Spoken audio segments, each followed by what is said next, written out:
Hello, I'm Colonel Failure, and this is Train Fever. For those who joined in last time, as you can see, we've started to generate a little bit of profit from our lines window here, which hopefully you can see all the detail that we've got going on. So the Tewkes Circle, which is our passenger line running around the centre of town, is making, it's making a few quid here and there. It's making, it's up to 9 grand this year. We're in February, which is very nice. Coal, meanwhile, we've now got 2 trucks running coal up from, let's zoom out a little bit. Coal up from the south of the city. Hold on, let's get our orientation spot on here. City. You're still calling it a city. Right, yes, so we're moving coal up from the south of Tewkesbury up to the steel mill, which is just to the northwest. Now, obviously, because of the distance involved, we're running double the amount of coal that we are iron, since our iron production is over here, just slightly to the west of the steel mill itself. And that's turning out to be relatively profitable. The big problem, of course, is that none of this is making the kind of cash that is needed to put great changes to infrastructure in place.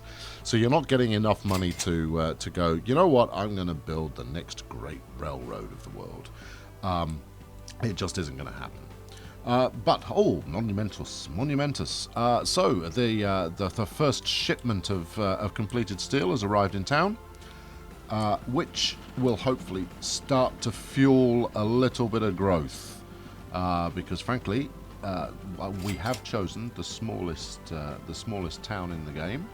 Here we go. So Tewkesbury, top of the tree. I'm really hoping the resolution works enough for you to read this. Top of the tree in terms of small populations with 163. Kirkham is our first target with 184. I'm pretty sure we'll be able to crush Kirkham like a bug in the population race. But as I mentioned from the outset, I do like to start off with something pretty small and see if we can't grow it to a more impressive scale. Good. So, well, production is on the go and everything is profitable, but the big one here is, if we could bring up our company books. Let's have a look. So, for 1854, we made just shy of 16 grand profit. Big bucks. 1855, we invested in a couple more vehicles, so we ended up losing 50 grand. 1856, we made let's call it 5 grand. And this year, to date, so far, we've made 20. Yes. So, the costs aren't extortionate. The profit is, it's okay. But frankly, growing at 20 grand a year is not going to lead to a glorious steam-powered and then diesel-powered and then electric-powered future. That simply isn't going to happen. So, what shall we do now? Interesting. We've got $1.5 million left on us. So I think that really what we need to be thinking about doing is expanding to rail as quickly as possible, for the simple reason that it makes more money. We will make way more cash from a connection from Tewkesbury to, where's our easiest target here? I guess it's Haverhill. A Tewkesbury to Haverhill kind of passenger line will make us a good chunk of change. The downside, of course, is that it's going to cost us a fair wedge to get that set up in the first place. Particularly if I'm less than judicious when it comes to placing down rail. You can quite easily point-to-point rail. In fact, let's do it. That's what I'm going to decide to do. This is happening. This is a thing that's now a thing. So first off, let's put the train station in a sensible place. And I think if we're going to want to continue north. So let's station up. Do we want to go with just one track to start with? I'm wary of this. I haven't yet got to the point where I've started thinking about upgrading too heavily. in terms of rail. The bigger pain in the backside for me has always been trying to get rail to cross road effectively. Yeah, I know, it's a simple thing, but it has caused me somewhat some pain. So look, if we look at the lay of the land as you attempt to place your station down, you'll see that the price fluctuates, and that's down to the amount of kind of smoothing that you have to do. So let's go for here, about 77k. There we go. That's a thing. That's happened. Right, and then down at the other end of the line, Tewkesbury were talking about going from the northern side of the city, so let's do something similar here, and we'll start with one station. I haven't yet seen the option to upgrade a station. So as you can see, I've chosen 2 kind of single platform stations to start off with, and I haven't yet seen the option to add more platforms. I guess it's going to be a case of simply bulldozing what you've got, which is a bit of a pain in the backside. And then replacing it with a superior version, which isn't perfect. Oh, yeah. What? Oh, good. Okay, well, the intercity kind of steam bus is available. Right. Forgive my endless scrolling around at the moment. I'm just trying to future-proof my construction here. Okay, so I think. And this is 200 grand. I don't want to spend 200 grand on a station that's only got one bloody platform. But it doesn't look like I'm going to have much of an option if I want to stick it here. Let's have a look. What are we trying to build on a hill? Is that what we're doing? Yeah. Okay. So we're going to have some elevation trouble here anyway. Right. Stuff it. There you go. 180 grand. Now. This is what I was saying before, right? So if we go point to point with our track, they'll try and charge us, for the sake of argument here, if it doesn't crash the game, of course. Anytime you play a management game and you try and do something particularly complex. There we go, 1.77 million. Well, obviously I don't have that, and that's not going to be the most efficient way to do it. For some reason, it's building us a whacking great tunnel there. So, we will go and do it manually. And so, to get as far as there, you can do... Yeah, it's building a whacking great bridge. Or it's suggesting that a whacking great bridge is the route to glory there. Can't quite get my camera aspect down low enough. So, yeah, I mean, and those pillars don't come cheap. So frankly, no, I'm not having it. No, you can stick that. Let's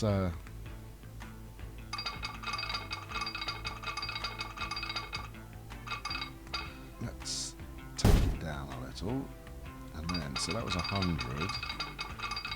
And now we've got over here. Remember that they were quoting us 300 and some odd thousand. Yeah, well, we've managed to get that down to 170. Now, is that actually a sensible place to be? Yeah, that's not bad. Okay, so we'll take it.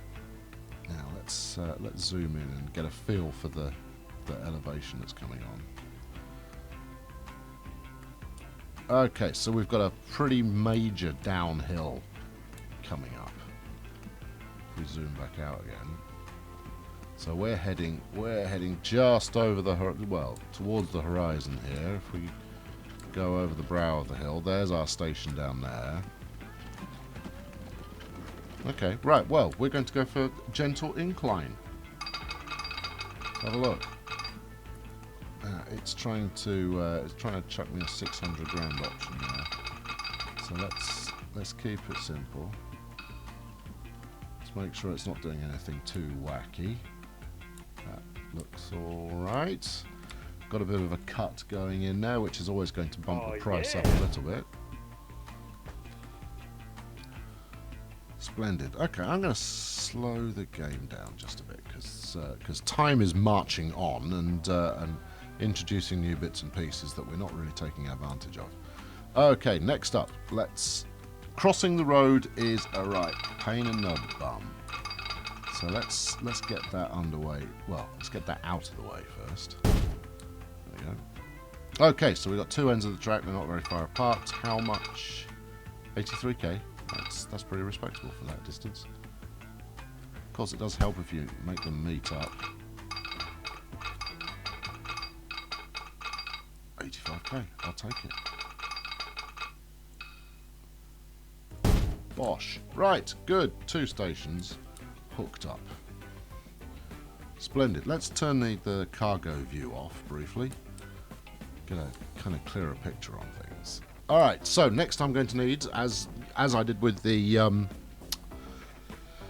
whatever the heck it was, buses before, we're going to need a depot. Actually, what I'm going to do first is I'm going to get these chaps onto the road network for their individual towns. Do you need a bridge? Why are you... I mean, that's pretty flamboyant. Oh, he's coming down from the ridge, I guess. Okay, yeah, well, we'll have a flamboyant kind of raised effort there. Now, I mean, as your towns grow, the roads will kind of self-build, which is kind of cool. But sometimes giving them a helping hand in the right direction has some wisdom to it. I'll make a change to the Tewkesbury Circle in once we've got these trains going. Need to connect this one at the other end. So what I like to do is to try and get a fairly respectable street length going next to the station, so that it's actually worth putting a bus stop on. Do we want to go there? No, let's crossroads that. There we go. And we'll take you down here. This may, of course, be completely unnecessary. I'm certainly no expert in the mechanics of train fever. So it may be that all of these, beautiful looping bits of road that I'm making are entirely unnecessary. By all means, show me the error of my ways, if that is the case. Right, okay, we need a train depot before I spend all my money. And it's going to be pretty stupid to build a train depot straight on the main line, so let's take that off on a spur. A branch, I believe we refer to it over here.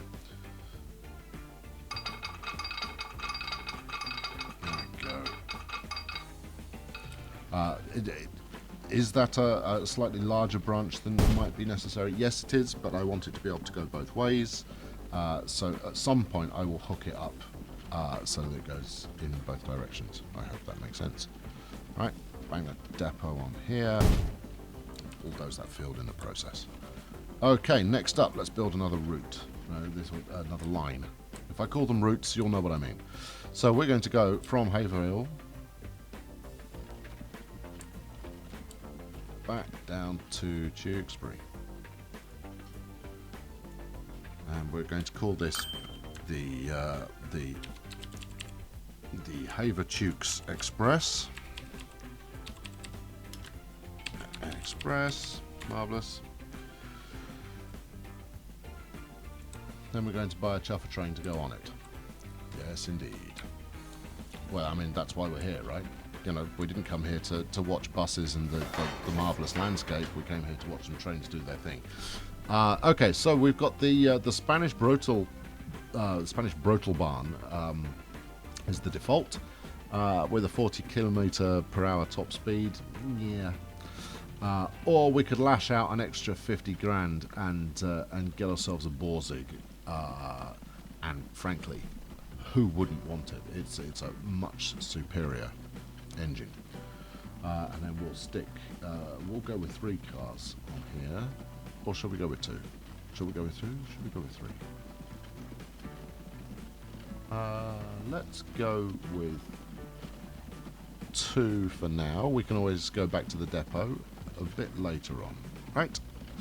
Set the line, off you trot. And then what I like to do just about every transport management thing ever is basically plonk the camera on the train and watch it go. Smashing.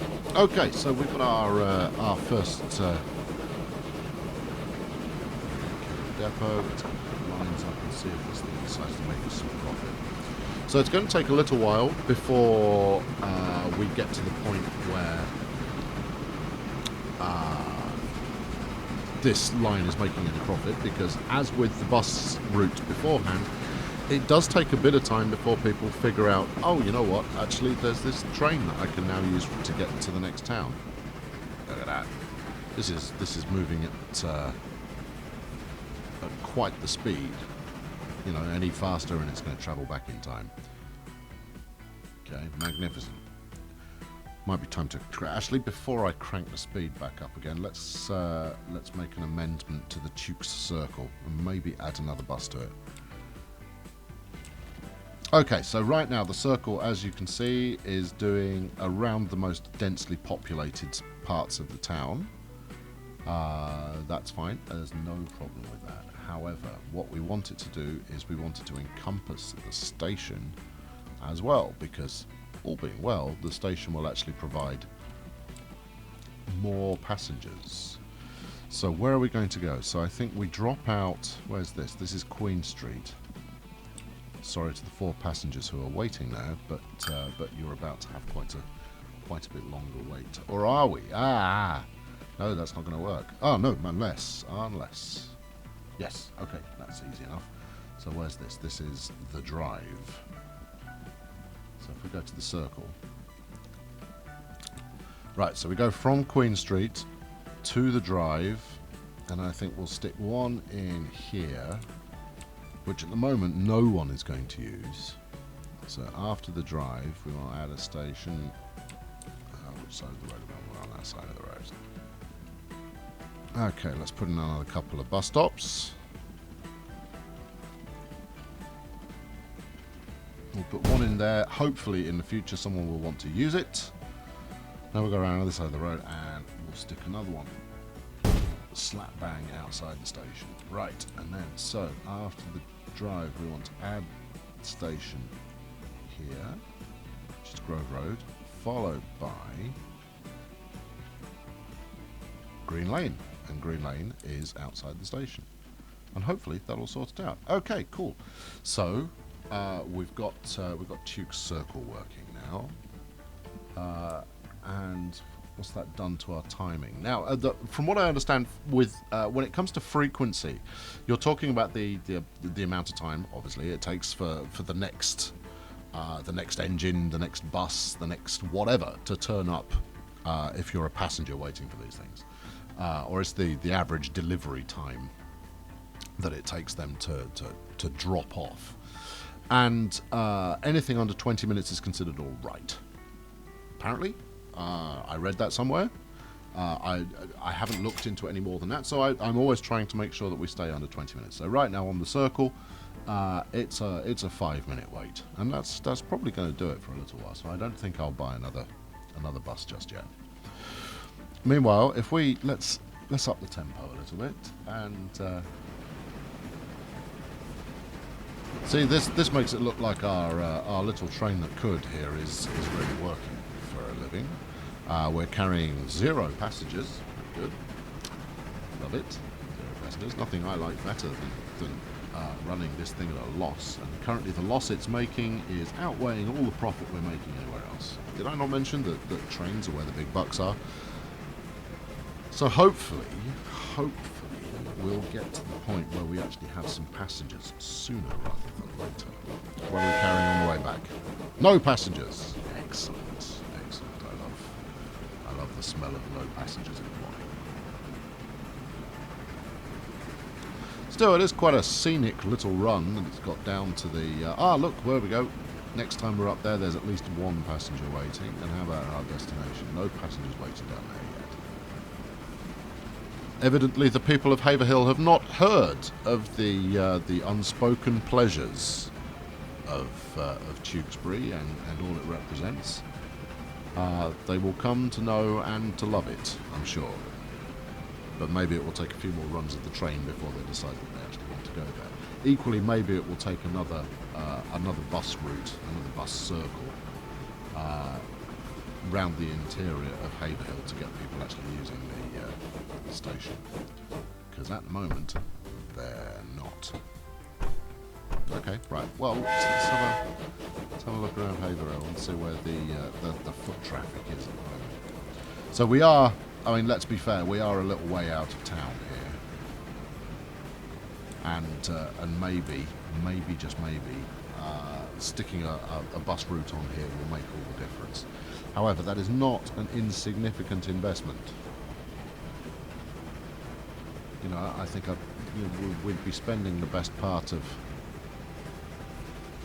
50, 60 grand, maybe even more than that, getting an effective bus route set up, and that might not even accomplish very much. But that's you know, the place is growing, although it is growing in the sense that we're building lots of leisure facilities.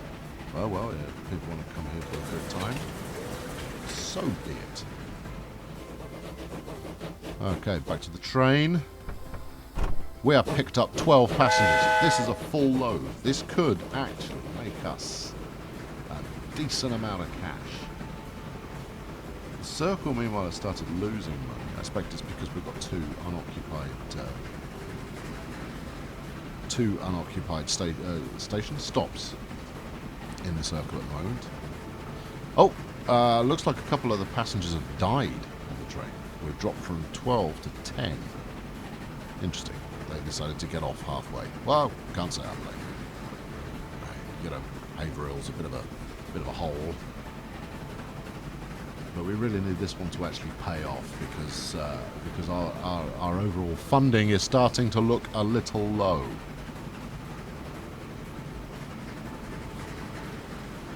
Fingers crossed for a happy payday here, and our survey says 54 grand. Well, I'll take it. It's not magnificent, but it'll do.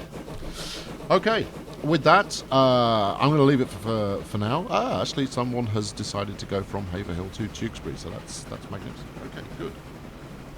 Fingers crossed, this train route will start making us some cash. So that's about it for this time. Next time around, we're going to look into a little bit more expansion and see how we get on with that. So why not tune in then and witness more majesty that is train fever. I've been Colonel Failure. Thanks for tuning in. Cheerio.